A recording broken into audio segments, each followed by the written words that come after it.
Hello, welcome to Kansanpayo Drawing, and we're so happy you're here. Today's teaching by Jetsunma Ahkon Lhamo is the Artistry of Dispelling Anger. It was originally taught in 2005, and so we begin now.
The theme that we began on the last time was working through one's 5 poisons. That doesn't mean working through one's 5 poisons. That means getting rid of them.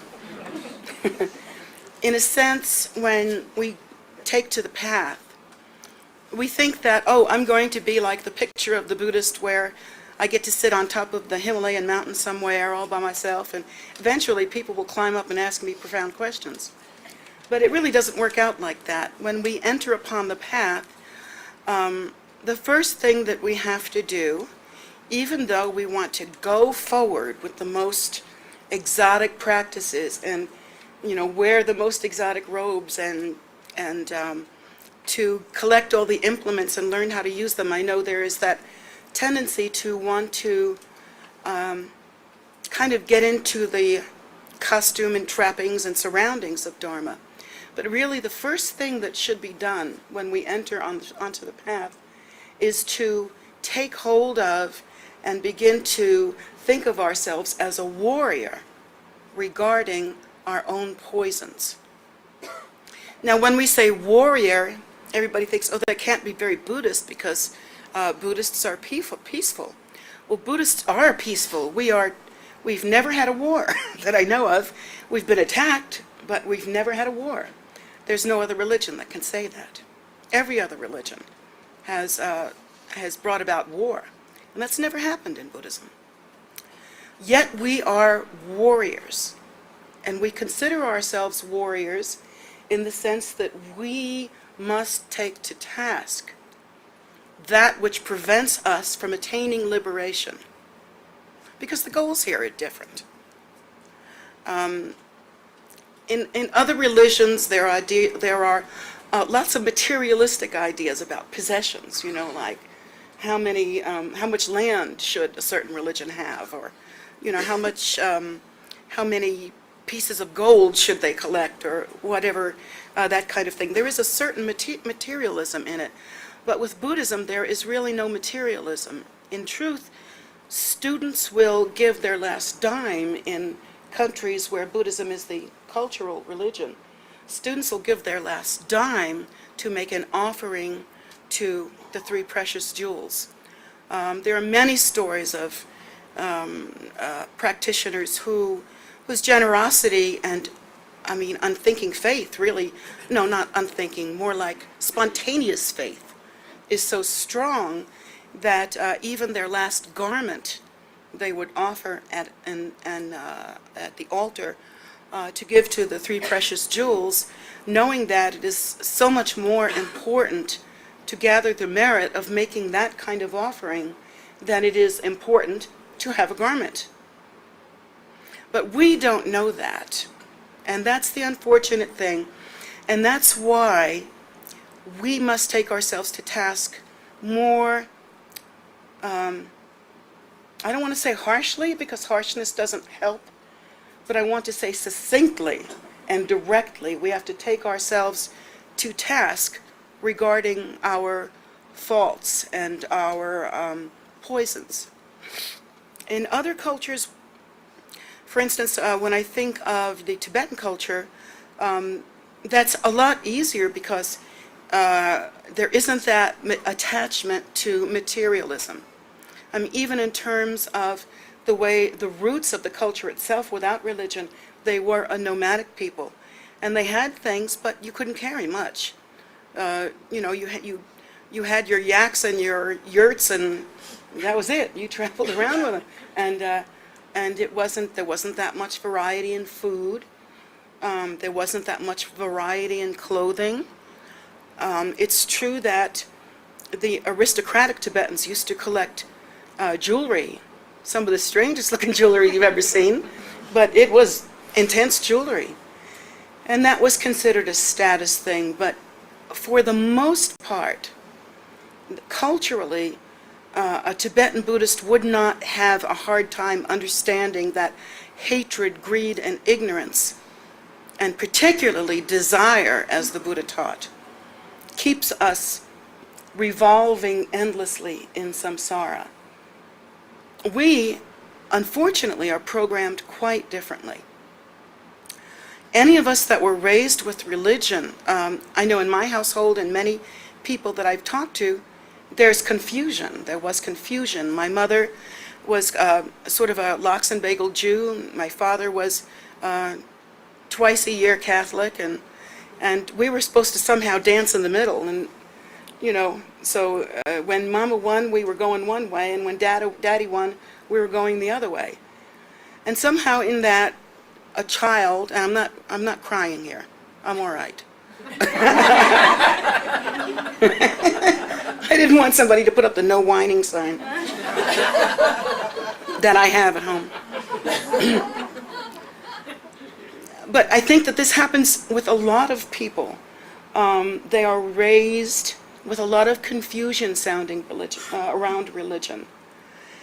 And even when they are taught that that faith and religion should be a part of their life, and even when they are given, say, the Western 10 Commandments, still there's so much confusion because we seem to find ways around that.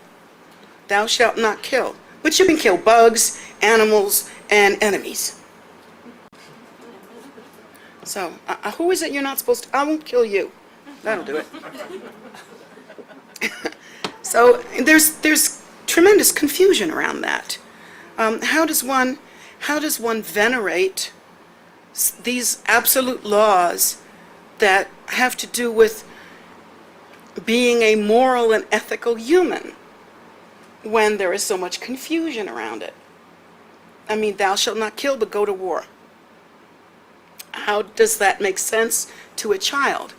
And so, as we grow up with religion, even if we have been founded in religion or have some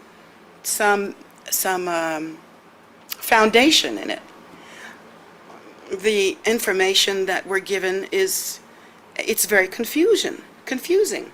Thou shalt not commit adultery. Whose family hasn't had a little bit of that? I mean, it's just, it's crazy. And so, first of all, we've learned to be a little bit hypocritical, but most of all, we've learned that these laws don't really matter. And that's really sad.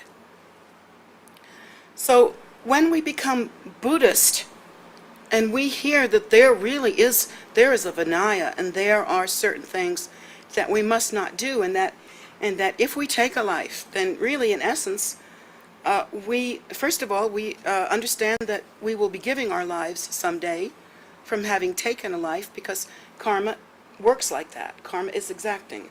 When the cause arises, the results arises interdependently and simultaneously. It's our misjudgment through having the mind of duality that makes it seem like time stretches out. So even though you may not have the result of that bad karma until later on in life, or even some future life, definitely we know from studying, at least, And we've seen when we've noticed that every once in a while we get blessed with a little instant karma. So we have sometimes the opportunity to learn, but still that confusion is rampant, really rampant. We want to practice Buddhism, so we take the teachings, we get to all the retreats, we see the right teachers, we try to do the practices, and yet we don't really change ourselves. It is an amazing thing to me that students can be on the path for so long and even try to go way to the completion stage practices, the Tsalung and then the Trekchot and Togyal, and go to those levels and practice those levels with some part of their mind, and yet the rest of them is somehow remaining the same. To me, that is probably the worst tragedy on the path. It's the one that makes me not like to teach, but that's the battle I fight with myself, you know, I'm just being honest. And so what I'm proposing is that, first of all, I know we're getting older, but in truth, if you want to rush through Dharma, I have to say there's no hurry. Not that we should be at ease and think, no need to accomplish Dharma now, I'm going to live forever. But rather think, first things first. If you cannot handle your poisons, it is not time to move on yet. And I'm not saying either that you should use your poisons as a personal excuse not to go any further on the path. Because I noticed that some of us cowboys like to do that. But the truth of the matter is that in order to accomplish Dharma, one has to change. It's not only, for instance, where the basis of Dharma, we are told, is method. Why is that? Because method is meant to promote change. It's a technology. And the Buddha Dharma supplies technology, which, let's see, how can I explain? Let's compare it to playing an instrument. You can learn to play an instrument sort of academically, intellectually. You can learn to read music. You can learn the ins and outs of your instrument. You can learn how to blow it or pluck it or strum it effectively, whatever your instrument is. But it's another kind of artistic capacity or another kind of depth with the music that causes the musician to be an artist. You know, they just there's moderation in the hand. You know what I'm saying? There's delicacy, there's heart in it. You can feel it. You can, and I know that kind of artistry is you can't have an ego to accomplish that kind of artistry. You have to let go of that kind of egotism to allow the music to be realer to you than your own stupid ego. So Dharma compares to that, really, in the sense that it's not so hard to learn step 1, step 2, step 3, and you can go through the whole course. You know, we can put the Shedra up, and you can go through the whole course, and we hope to do this. But if we do that in an unthinking way, we're never going to be an artist regarding Dharma, and most of all, who cares about that? Most of all, we'll never really accomplish it. We'll never really accomplish what Dharma is meant to do. See, there's no confusion regarding Dharma. It's spelled out that conduct is everything, that working with one's poisons is everything. And there are no modifications on not killing. Not killing is all pervasive. It means bugs, it means worms, it means enemies. In fact, we are the only ones that I know of who are taught to raise our enemies in loving concern higher than ourselves. Not that we do a personality cult thing, you know. We get up and do the wave every time we see our enemies.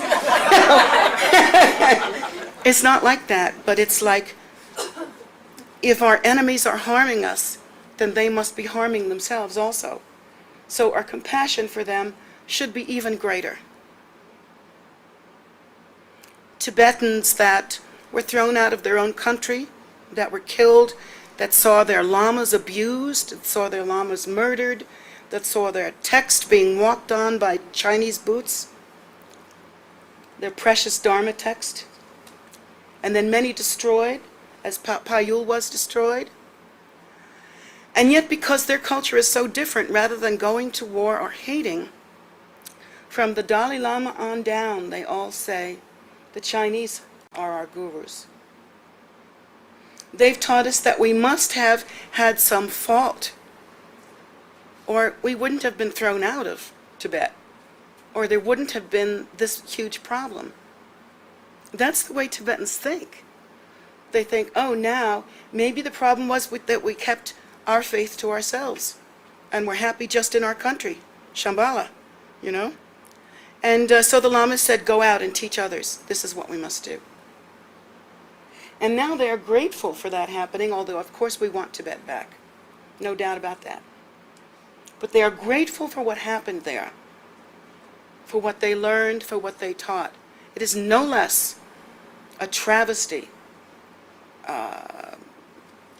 It is no less genocide than it was when it happened. Yet, this speaks to the quality of our faith. This speaks to the quality of our practitioners and our lamas. And so, and now that we see it, we see that in fact it was the Chinese that sent Buddhist lamas around the world. And so we find out that there are never any exceptions. There were powerful practitioners at that time whose blessing was so strong, and I've heard stories about this from the other lamas, whose powers were so strong that they would go out when the Chinese were shooting, and they would stand in front of people with their robes out like this to protect them. And then they would come inside and shake the bullets out. Because their blessing was so strong, their power was so strong, but they never fought. They died, but they never fought. And there were many lamas who knew when the Chinese were coming and it was hopeless, they simply did poa and left. They didn't wait for they knew the Chinese would kill them. And so rather than allow the Chinese to take on that non-virtue, they did poa and pet, they left their bodies. And what was that year when the Tibetans came into China? And the Chinese came into Tibet? 49. Oh, it started in 49. I was born in 49. So that's what happened there. But there was never the thought of revenge, never the thought of hatred or of barbarism, that because this is not our way. And what's great is that we can teach our children there are no exceptions. It's black and white. That's what's really great. Just never kill. Each sentient being values its life just as much as you do. I really like that about our faith. The problem that I see in people who are trying to defeat their own poisons in this lifetime, even you guys sitting here whose faces and hearts I know so well, we try at this. We've given up a lot to be Buddhists on the one hand, yet we've gained a lot more by being Buddhists on the other hand. And we're very much involved and we're as committed at each person is as committed as they can be to their path. So I know that the willingness is there. I think the caring is there, but there's so much confusion. How in the world are we supposed to defeat our poisons when things are not it's not clear to us how we should live. Like, for instance, we are told in Buddhism that we must conquer hatred, greed, and ignorance, and, lust, and competitiveness, or warlike behavior. That these are the things that we should, and, let's see, what else? Did I say sloth? Well, that one too. Yeah, that one. So, we are supposed to conquer all of these things. And yet, we're not even clear what hatred is. We're not even clear on that. Because how were we brought up? If we acted out, few of us had parents that sit down and say, this is why this isn't working. Most of us had a backhand, or time out, or, go away, or watch TV, or something like that. But there's never any clarity because we ourselves don't understand. So, when we look at abolishing hatred in our mind stream, which we must do, which we've committed to do, for the sake of sentient beings, where do we even start? It's so confusing. And not only where do we start, what are the parameters? Like, okay, what does that mean? Not hating. Okay, I don't hate you outright. But, if we mush with that a little bit and fool around and dance a little bit, there's a lot of leeway in there, according to the way ordinary people think. But in fact, that's not true, because if you just look at the one poison, which is hatred, it's much more widespread than you think, my poor little lambs. You know when you go ballistic sometimes?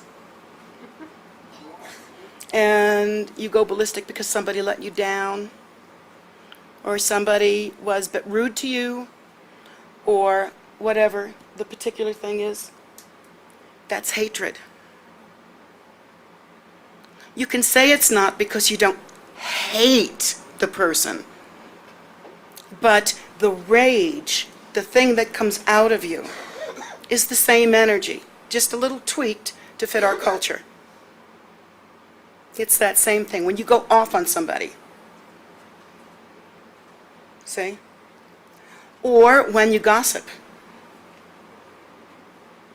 Like when you gossip to put another person down, you indicate that their qualities are down, that they're not a good practitioner, they're not a good person, they're mean, they've been mean to me, they're just bad, you have that kind of gossip.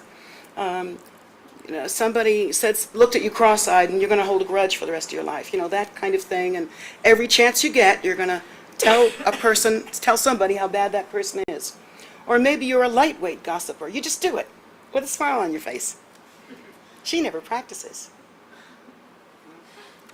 However you do it, whether you smile, or whether it's grudge-oriented, or whether you do it because there's nothing in your head but gossip, well, it's still hatred. And here's where we get lost, because we think, I'm not hating! But still, we are putting others down in order to raise ourselves up in our mind. Now, there are a couple of unfortunate things that are happening there. First, the hatred. Anytime that you need to raise yourself up at the expense of anyone else, that is about as far away from Buddha Dharma as you can get. The instructions from Buddha Dharma are that we should gain so much compassion through giving rise to the bodhicitta. And when is that going to happen? When it feels right? No, you have to practice. You have to make it happen, even if you've got to grit your teeth. One step at a time, you give rise to the bodhicitta. And eventually, hopefully, you lose the habit of putting someone else down in order to climb on top of them. Because the bodhicitta requires that we understand this. We are one being. Out there is everybody else. So it seems in relative phenomena reality. That being the case, there are more of them than there is of me. They are therefore more important. That is what the Dharma teaches. The basis for that is not martyrdom. We're not going to go to the heaven of 87 virgins or whatever. Not that I would be interested in that. But anyway, I think it was only for men.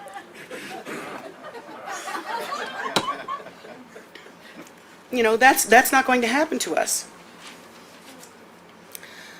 We don't think of it in terms of martyrdom, we think of it in terms of view. According to what the Buddha teaches, the idea of duality, the idea that we are separate, the idea that time and space are separate, the idea that mind is separate from time and space, these are all the confusions that we live with.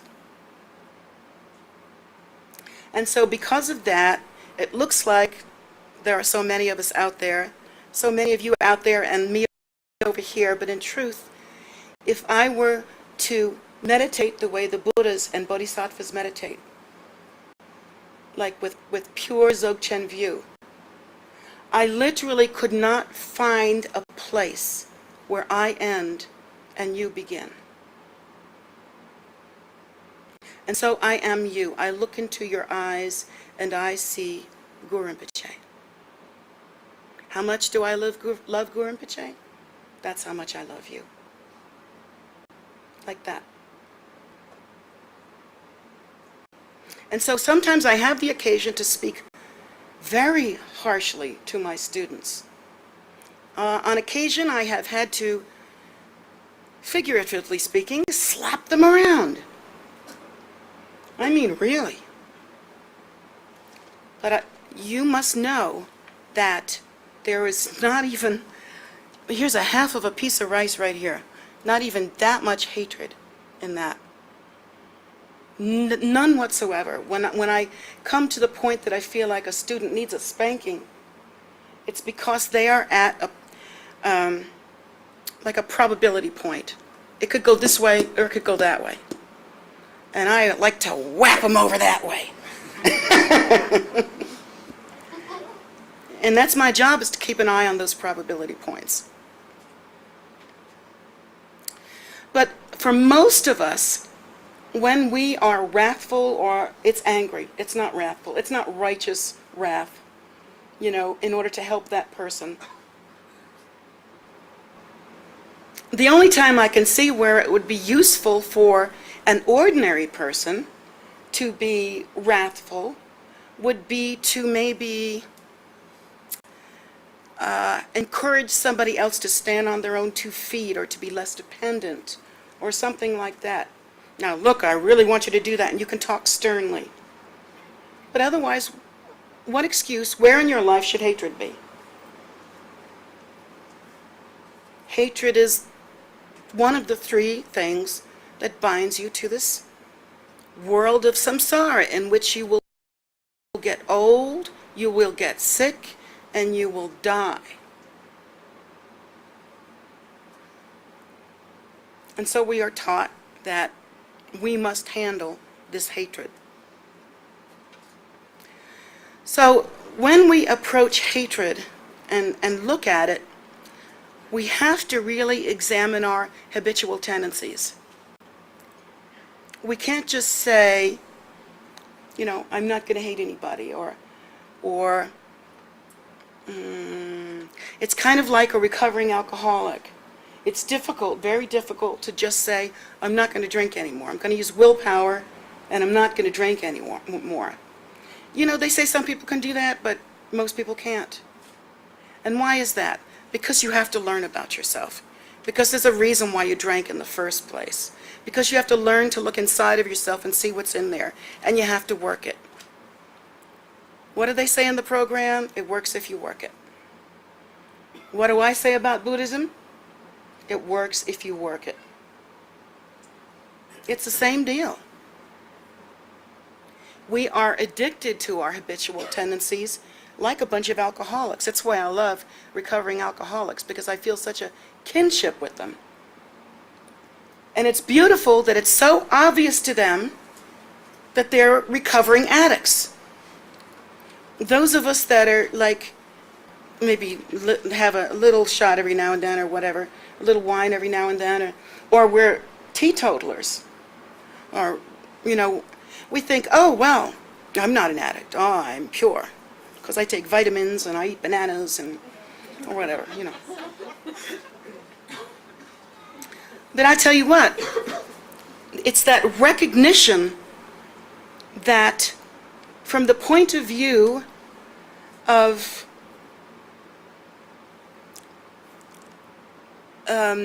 recovering from the addiction to the 5 poisons, and from that awakening to Buddhahood, most of us are still at the stage where we're living like bag ladies and men under the bridge. Because we ain't recovered yet. We still have our hatreds. We still have our resentments. And we practice them. When a Buddhist approaches ridding themselves of hatred, it can't be done through willpower. It must be done through understanding, through practicing, and ultimately through attaining view.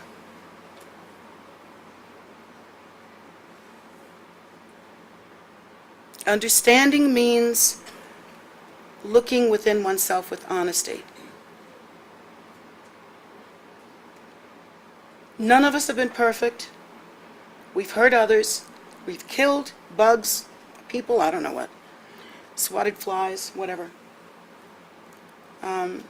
None of us has been perfect. And when we approach that, we need to look at that without excuses, bald-faced.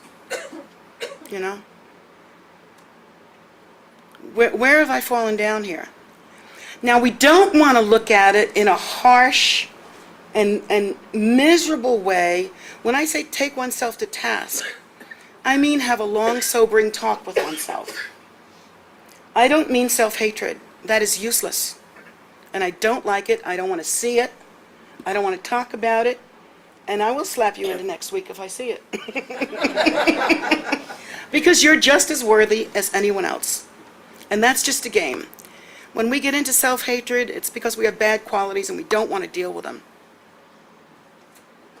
So I say, accomplish those qualities, and your image of yourself will rise up like a mountain.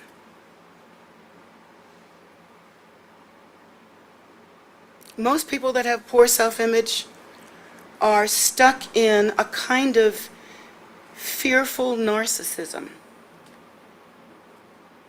where they do not respect or understand what is outside. They do not respect or understand what is inside. They can't tell the difference between outside and inside. And they are so internally focused on their own needs, wants, and dramas, particularly dramas, that it is really very difficult for these people to step out of their shell. It's like a shell of narcissism, and begin to truly try to be of benefit to others. This narcissism, this kind of fearful self-absorption, often is one of the causes of a kind of hatred. If you are fearful and self-absorbed in your own drama, and it's really ultimately, when you trace it down, pretty much all about you. If you have that kind of thing, there is never the opportunity to understand the nature of phenomena. There is never the opportunity to understand the primordial, naturally luminous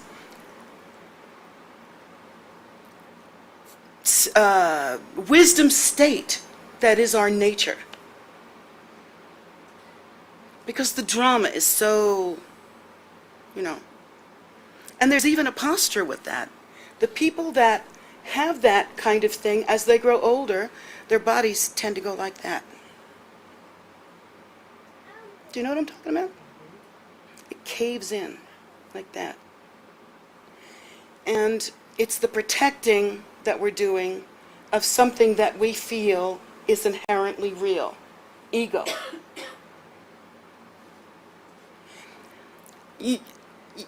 When you think, oh, what can I do about this? I'm so fearful that, and of course she's saying I'm narcissistic, but it's really that I'm afraid. Well, what can we do about that? I think one step, notice that there are other people that are afraid also. Notice that everybody's afraid. Notice that there is a humanity that we share, a brother, sisterhood, a humanness that we share, human experiences that we will all have together. We will grow old, we will be sick, we will die. This is the condition that humanity shares in samsara. And so learn to recognize in others that connection, even if it's a sad one, that we all suffer the same, and we have the same wants too. That narcissistic, self-absorbed person who is very fear wants desperately to be happy, but doesn't know how. And so in order to make themselves better, they stay frozen and they have hatreds and fears toward everybody else. And that's the reaction.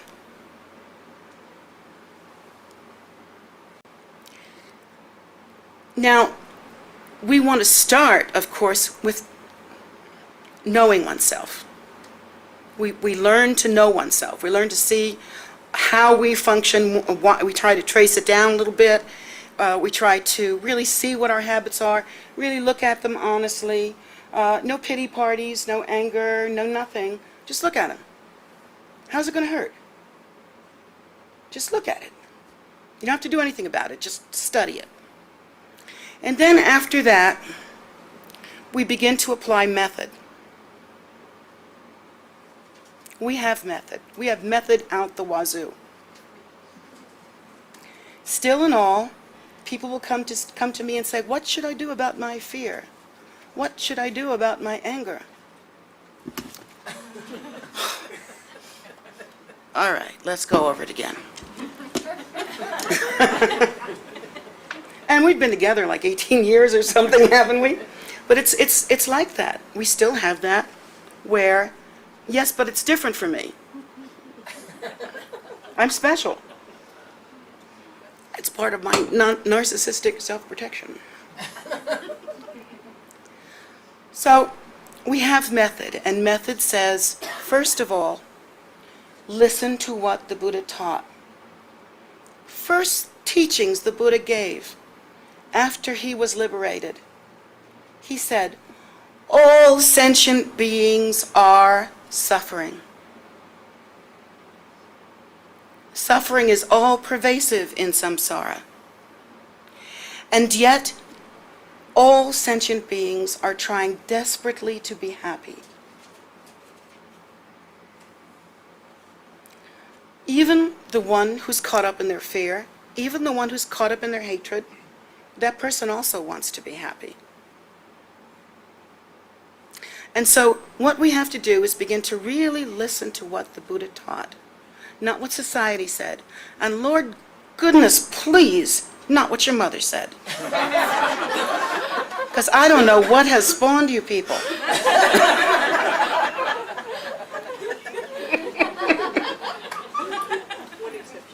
One exception. Oh, there's another one over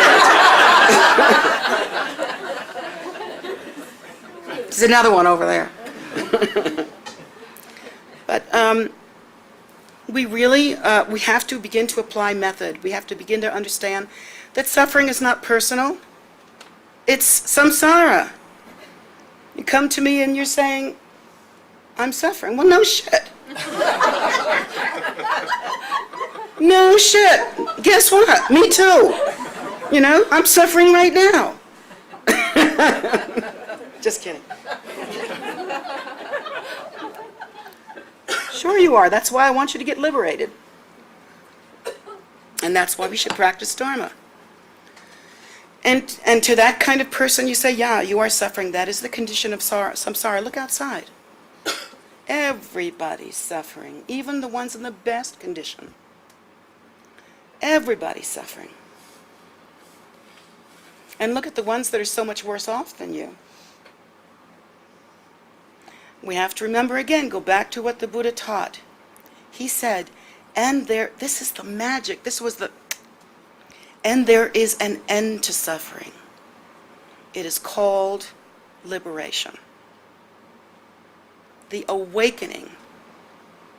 So what happens in the awakening? Well, we've worked with our poisons sufficiently. We have some inner knowledge and honesty. We've worked some method. And now we're accomplishing view. That's where we really start to get cooking, is where we practice the view. The view is, I love this part, every woman you see is a goddess. And me the queen.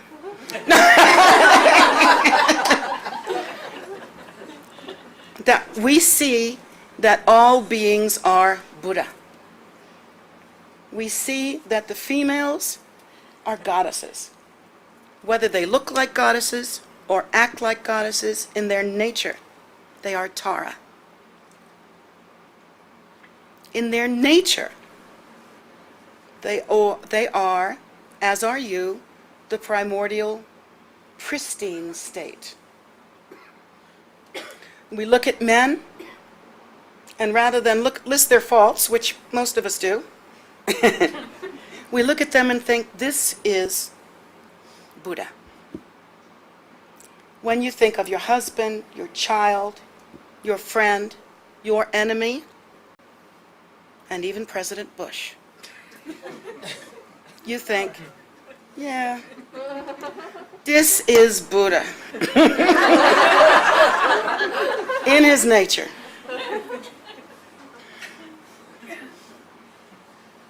And it only when we look around and we see that this is Buddha, and yet the appearance in relative view doesn't look like Buddha, we shouldn't take that as proof that that teaching is wrong or that we have a good excuse to hate. We should take it as a reasonable display of the fact that we are lost in samsara.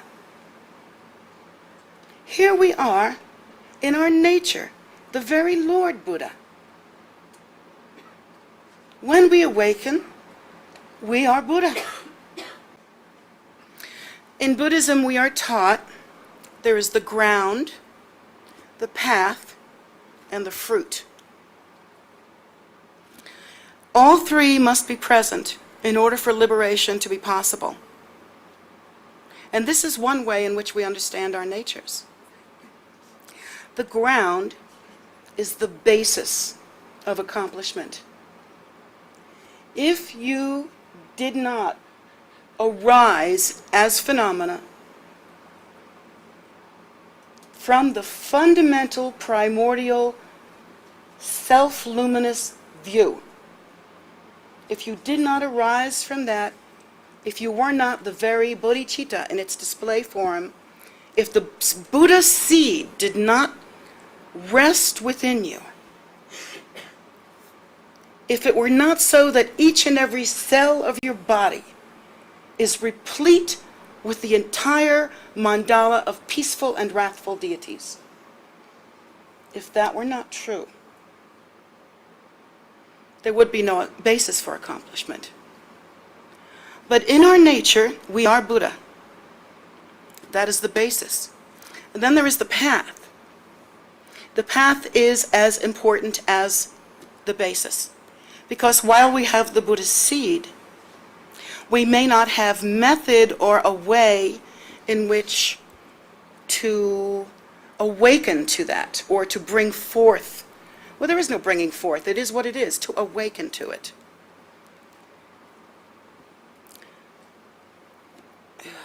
A fly is Buddha. He also arises in the form, in the display of duality, in the samsaric world, and yet his nature is Buddha.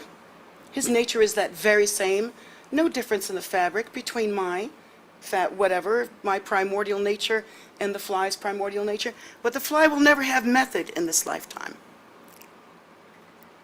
The fly could literally crawl up the arm of the Buddha and not know where he is.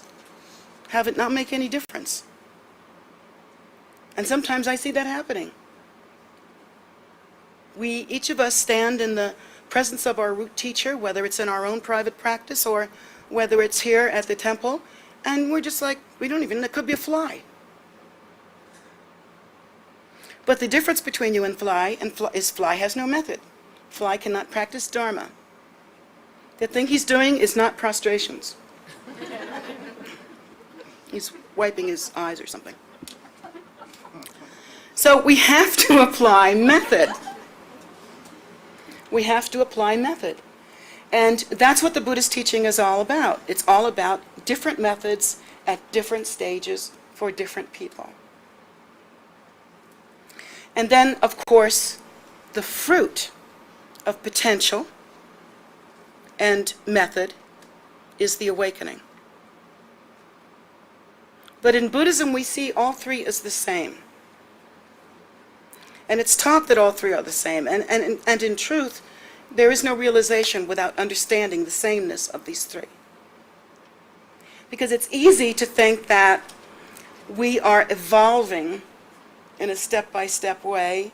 And it's easy to think, oh, we're on the ladder, see, I'm up here, and somebody else is down there, and some other people are over here. And we get into that view. And that's not what the Buddha taught. The Buddha did not teach someone is higher and someone is lower. The Buddha taught that we should recognize the appearance of the Buddha nature in the world as our root gurus. And the root guru gives us the method, and therefore we have the result. But nobody's better than anybody else. That's a different religion or a different idea or something else. I don't know what that is. But we don't have that here.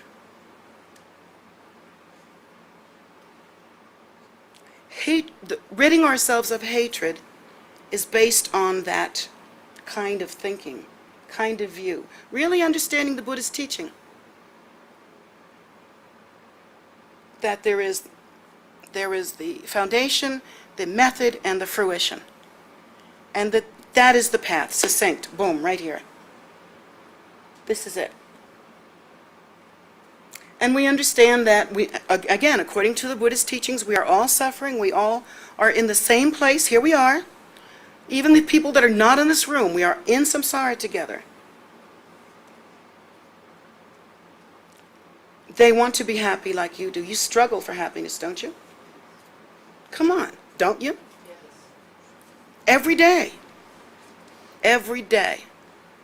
And we do it sometimes rightly or wrongly.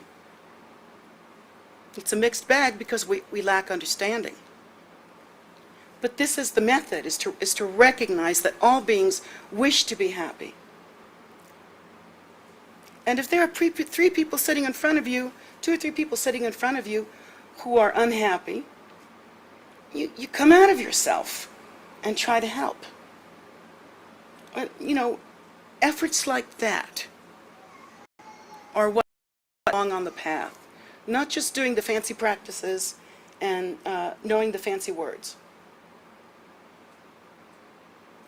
Of course, we do not achieve realization by deeds alone. That is a long and difficult path. We have the Dzogchen path, which is so remarkable in that it not only gives us method and the opportunity to give rise to the bodhicitta, but we also are given the wisdom to understand the empty nature of phenomena. Through that method, we can understand that it's kind of like, in samsara, we're in a bit of a bubble or an echo chamber. It's kind of like that. Unfortunately, it's also the nature of samsara to be somewhat blinded to that. Again, we are still asleep. It's like a dream. It has a dream-like quality. You know how in dreams crazy things happen and it's okay, it makes sense somehow? Like you could be somewhere and then you're somewhere else and it makes sense. That dream-like quality exists right here and right now. We literally do not understand that when we gossip about a fellow Vajra brother or sister, or put them down, or any sentient being of any quality,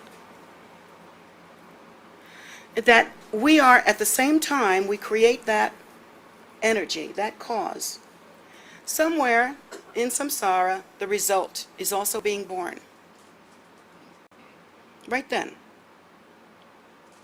Something will change because of that hatred. Now, we often don't see it immediately, but it comes back to us, and the way it comes back to us is according to our conceptual belief. We believe in relative phenomena being solid as it is until we become practitioners, hopefully. And so when somebody sends a negative energy at us, like their anger, we think, oh, it's coming from them. Everybody hates me. But in fact, what has happened is that you have sent out hatred, it echoes back, and it will come through somebody else's mouth.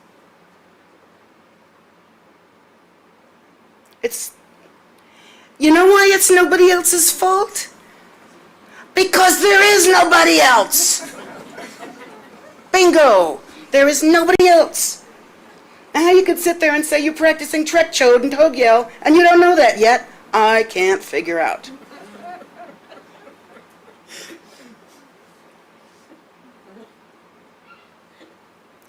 We must take responsibility for our experiences.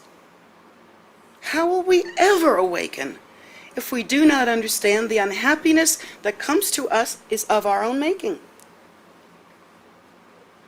It may have been in the past, deep past, in some past life. It may have been recent. I see you guys creating the causes of suffering all the time.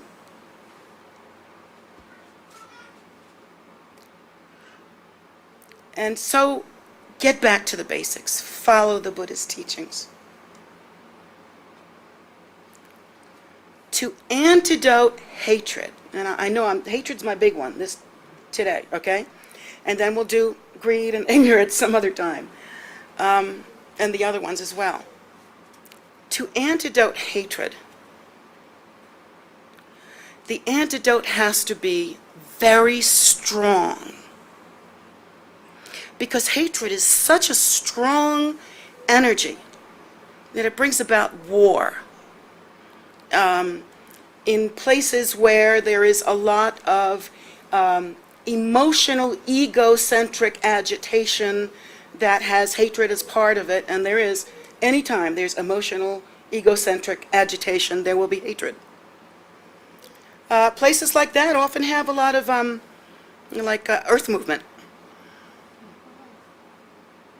And a lot of, strange weather and, that sort of thing.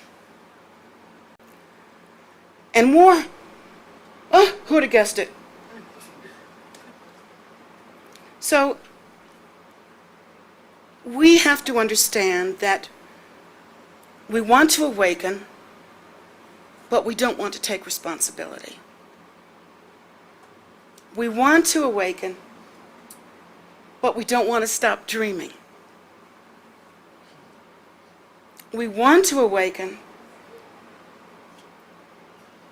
but we don't want to go through that effort of bringing ourselves into truer awareness something that is more profound and deeper and more real than our own simple habitual tendencies. So, you have the habit of gossip. Go through the method, fix it. Understand that if you allow it to continue, that hatred in any form, you will get more and more unhappy as you age. The people who are youthful and beautiful as they are elderly are the people who kept something alive. Some, even if they're not Buddhist, I've met people like that. A duty, a responsibility, an ethical responsibility they feel to be kind. Maybe they don't understand extraordinary kindness, but they're kind. And an ethical responsibility to not put shit in the pool of earth. Some people just seem to have that karma to understand that even without the Buddha Dharma. I respect that so much. And that's true of all of us too. Age is, as we get older, we get the wrinkles. Now this is crazy. The wrinkles, all right, it's a symbol if you think about it. It's a symbol of how much deeper the lines of our habitual tendencies get over time. You see what I'm saying? Our habitual tendency is in our posture, it's in our face. We screw up our faces when we're doing our habits. And all of this aging stuff is our phenomenal habitual existence becoming more solid and more real and deep and more like heavier in samsara as we get older. That's unfortunately how most people age. They get stiffer. They get harder. They get querulous. Frightened to death, frightened of death. And it's for many people, it's an ugly, humiliating time. I don't want that for you. But it's going to happen. If you don't take yourself at hand and say, let's walk through this. Really look to benefiting yourself. Look to being, instead of steeped in habitual hatred, conquer that monster. It's a bubble, it's a dream, it's not a solid thing. It's not, there's no elephant in this room. Not really. We have to practice away from that. Practice instead, start simple. If you can't find anything good about a person, first of all, that's your fault right there. If you can't find anything good about the person, make it your business to find something. If it's just you like the way they tie their shoes, and work from there. And if that's where you're starting from, let yourself start. If that's what you have to do, forgive yourself and move on from that point. But start. If you can go a little further and understand through practicing and contemplating and through the method that we teach here, that all sentient beings wish to be happy, and that in their nature they are the very Lord, and that there is an end to the suffering, and that is liberation. And if with understanding we can then give rise to the bodhicitta in compassion. Because for myself, I studied you, I studied sentient beings. I must have done it in another life because as a child I knew this. I sort of woke up from my childhood knowing that all beings are suffering. And I understood somehow that it was a spiritual thing and that they needed love no matter what it looked like. No matter what it looks like. They needed love. That was as a child, I understood that. Now, as a woman and a practitioner, I understand what the Buddha has taught, and it's the same. And I understand that my fervent prayer is that should I leave a footstep in this world, it will be a living display of the bodhicitta through my students, through any works that I might do. That's what I care about. And each one of us should participate in that dream. If you're really my student, then you must care about putting forth, we should all care to advance the aspirations of our teacher. That's a part of Vajrayana. We may not individually have the power to give rise to a stupa or to give rise to an ordained sangha, but we are part of that. And we should take responsibility of a dream come true. My love, it is bodhicitta. Temporary love. Feed the birds, feed people, feed somebody that's hungry. I feed everything that moves. If there was sputum in a jelly dish and I could prove that it needed food, I would feed it. That's just how I am. I'm crazy with it. And then, beyond that, recognize them, because they'll never recognize themselves without a little help. Recognize them as being Buddha. Know that they are suffering because they don't know what to do, not because they want to suffer.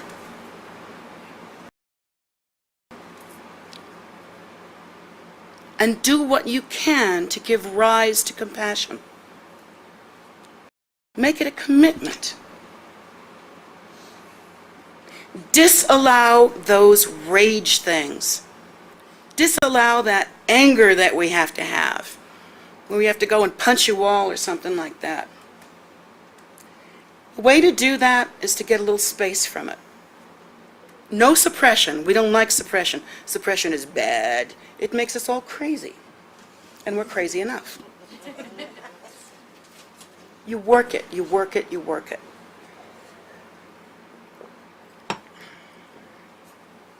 The rage that we have, step back from it. The way you step back from it is you question yourself.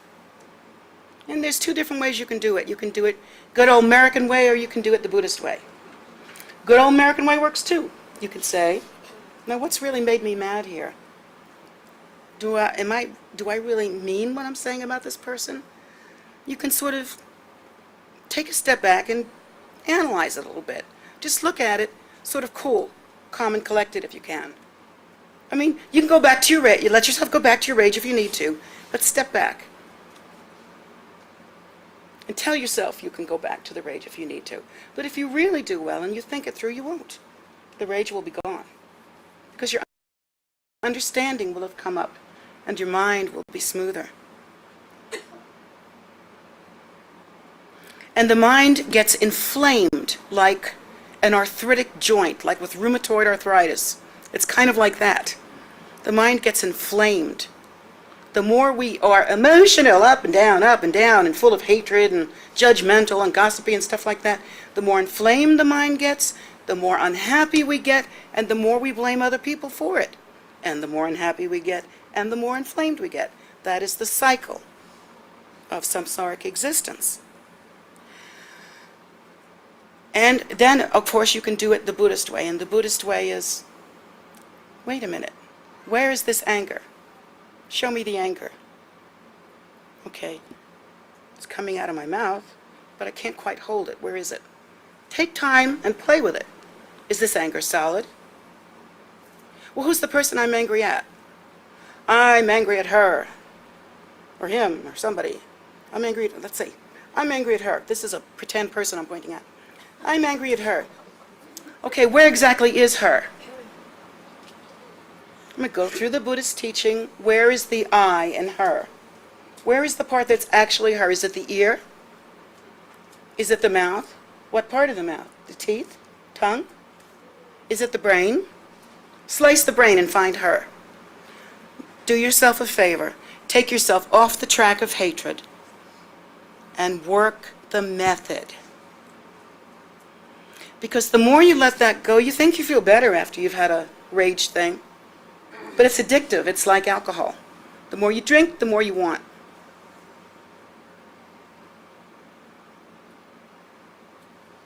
The thing to do is to keep yourself from that by stepping back, taking a breath, and examining what you're doing. Just examine the basis of it. Just take a minute and examine the basis of it. Over time, it'd be very hard to do it first. Very hard to stop yourself, first of all. But you must practice and you must learn, and the first time you're successful at it, yes! And the second time you're successful at it, yes again. And the third time it's a little easier. And then you begin to start noticing things. And it's a step upon step upon step sort of building process of awareness of what is actually happening. Because in fact, there is no enemy, there is no self, there is no anger, and we just need to wake up to that. Our nature is the pure primordial luminosity. That spontaneous nature, which is utterly empty and absolutely complete. That emptiness which is not empty, within which is all phenomena, all potential in that emptiness. And so that emptiness is our living, dynamic nature. Having forgotten, we are asleep. Being asleep, we act like criminals. While we should be acting like the celestial deities with the Vajra pride that we visualize, giving rise to those good qualities of helpfulness. I have a daughter. She hates it when I do this, but I had to do it one time. Oh, I'll probably do it again. The first time I met my daughter, she opened up her eyes and she looked at me and she did the mudra, fear not. And that was real. And when I brought her to His Holiness, he said she must have done a lot of practice. She must have really practiced in order to meet with the Dharma under these extraordinary occasions so early in life, and to have this kind of life steeped in Dharma. To be born making mudras is not easy. You have to practice. You have to practice now while you are alive. So that in your next life, when you do return, it really will be for the sake of sentient beings, in order to be of benefit. For myself, I have made that commitment. I made it a long time ago. There's no backing out now every time I try.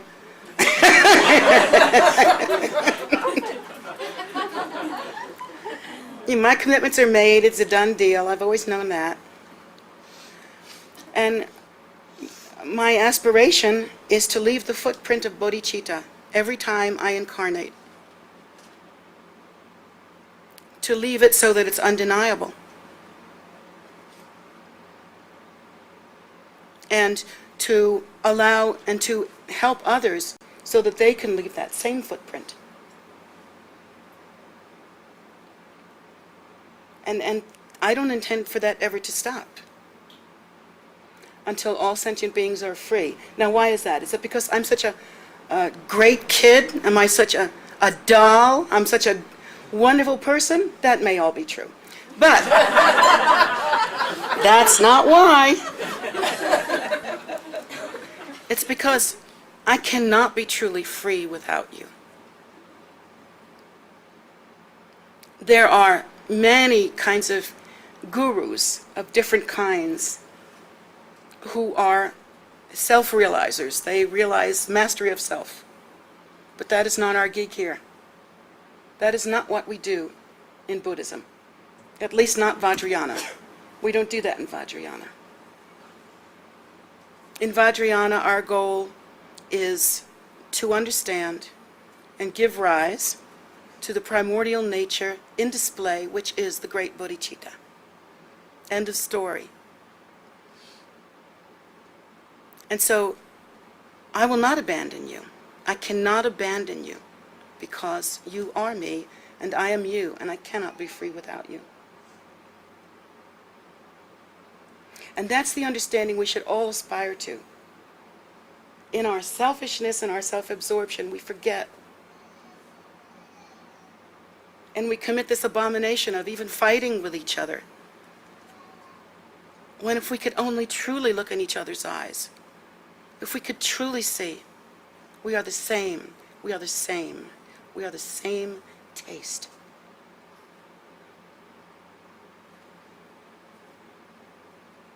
And so, this is why we need to break our habitual tendencies, train ourselves thoroughly, look at ourselves honestly, and most of all, if any of you are in that childbearing age, anyone that's listening, please raise your children right.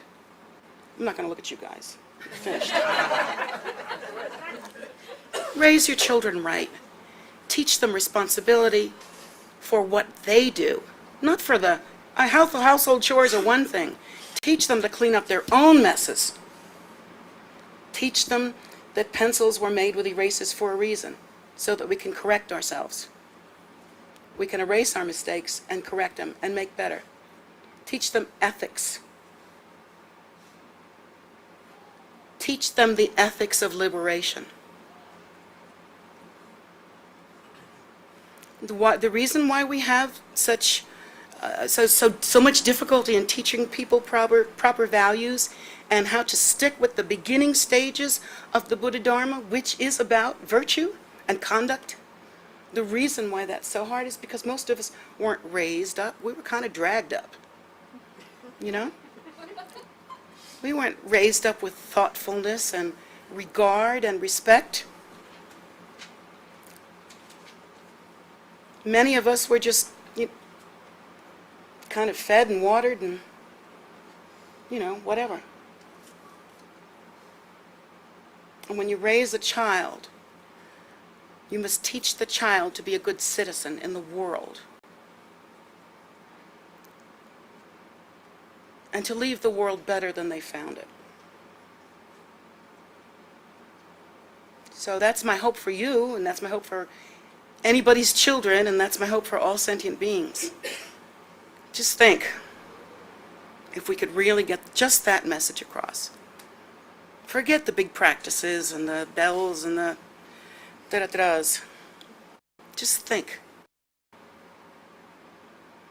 The most fundamental of these teachings allows one to be whatever faith they wish,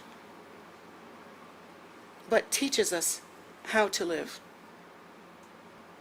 with good qualities.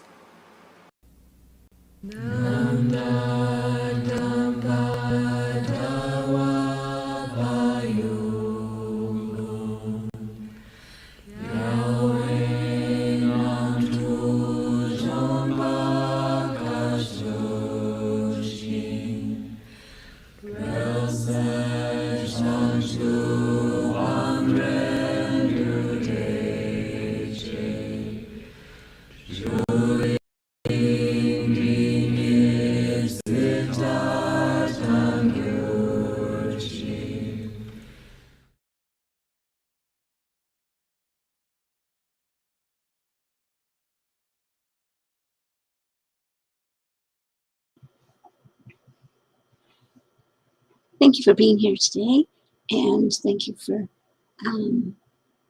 sharing this teaching. I'm always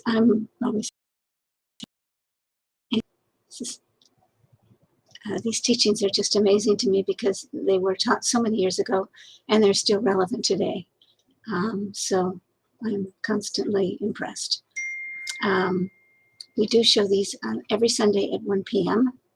and then on the second and fifth Wednesdays at 7:30 p.m., we'll also show a teaching. So that will be interspersed with teachings by Khenpo Tenzin Karze, who's our resident Khenpo here.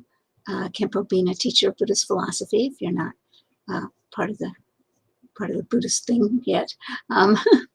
And he teaches every first and third Wednesday to the public, and with a Q&A on the fourth Wednesday. That comes as part of the, what do I want to say, the subscription, if you do a subscription for the month. I think you can do either each teaching individually or you can do a subscription, and it's up to you. But those require registration. You can register for those online. Just go to the, do I have a link for that on here? That needs to be there. Okay, I will add a link. There's a page on tara.org, which is KPC's website, and you just go to the blog, and one of the first blog posts is going to be about Khenpo Karze's teachings. And so just click on any one of those posts about his teachings, and they will give you the link to subscribe. We're ending the end of May. I think we may have ended the end of May teachings. So they will come up on June, and I think we'll have an e-blast out as well on that. So that'll generate another post. Anyway, the other people are working that out. I'm not sure what's going on. So hopefully it'll be all done soon. And in any case, we also have meditations and every Saturday and Sunday at 10 a.m. And we have we have Medicine Buddha every evening at 7 p.m. And that's on Facebook. Meditation is on YouTube, which you may already know.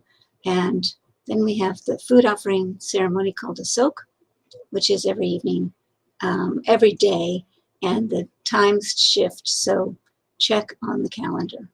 The calendar, you just go onto the tara.org, scroll to the bottom, click on where it says webcast and calendar, and right under the webcast, you'll find the calendar, and you can then click on the event, and it'll give you where it is, what the codes are, and what the link to download the text. So you can join us for any practice. Sundays, if the weather is permitting, I think that's a today. It will be on Zoom. It will be at the statue. And if I can get Zoom to go to Facebook, it'll be there. So we'll see how that goes. So crossing our fingers, depends on the internet. And you know, the sun has been doing some crazy things. So here we go. In any case, lovely to have you.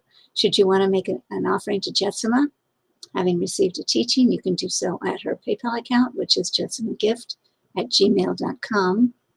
And we invite you to check out KPC's, what do I want to call it? Compassion effort for the community, which is entitled KPC Buddhist Relief. And there's a link to that in the chat as well. So join us.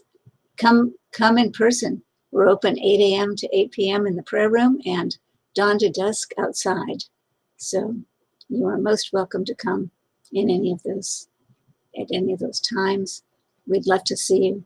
There's lots of walking trails, meditation gardens, and have a wonderful time. Thank you again. We'll see you next. Oh, we might see you on Wednesday and then again on Sunday. So thanks so much.